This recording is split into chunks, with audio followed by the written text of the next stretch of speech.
जय श्रीराम. आज रविवार असल्यामुळे तुमचा भाऊ एकदम निवांत होता. तसं आपल्याला आज कुठे जायचं नव्हतं, पण एका लग्नामुळे जावं लागलं सटाणा. रस्त्यातच आपल्याला मुंबई भेटला. जस्ट आलो म्हणे.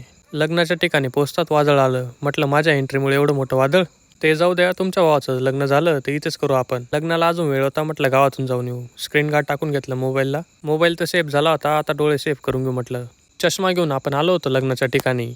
के म्हणजे शुभम केरनारच्या बहिणीचं लग्न होतं. भाऊ तर थांबायलाच तयार नव्हते. तुला शोधून शोधून थकून गेलो. म्हटलं आत्ता कुठे भेटला तुम्हाला.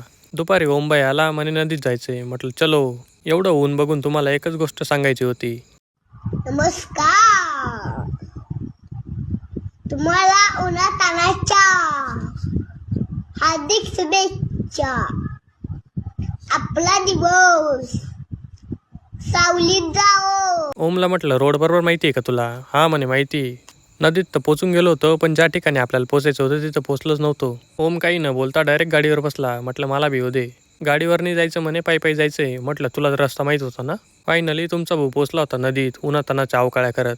पाणीचा अंदाज घेता आपण मध्ये काही गेलो नाही. म्हटलं डायरेक्ट सटाणा पोचून जाऊ. मस्त नदीत आंघोळ केली आणि निघालो मग घराकडे. त्याला म्हटलं तू येताना कोणत्या रोडने आणलं, जाताना कोणत्या रोडने घेऊन जातोय, तुझं काही खरं दिसत नाही म्हटलं आज. बाकी जाऊ द्या, हा आमच्या गावाचा दवाखाना आहे, कोणाला बरं वाटत नसेल तर येऊन जा. माझं नाव सांगा, जे काम होणार आहे ते बी होणार नाही. बाकी आपल्या गावाच्या रोडांचे काम एकदम प्रॉपर झाले. युवा नेता का त्याची पाणी करत होता काही माहिती.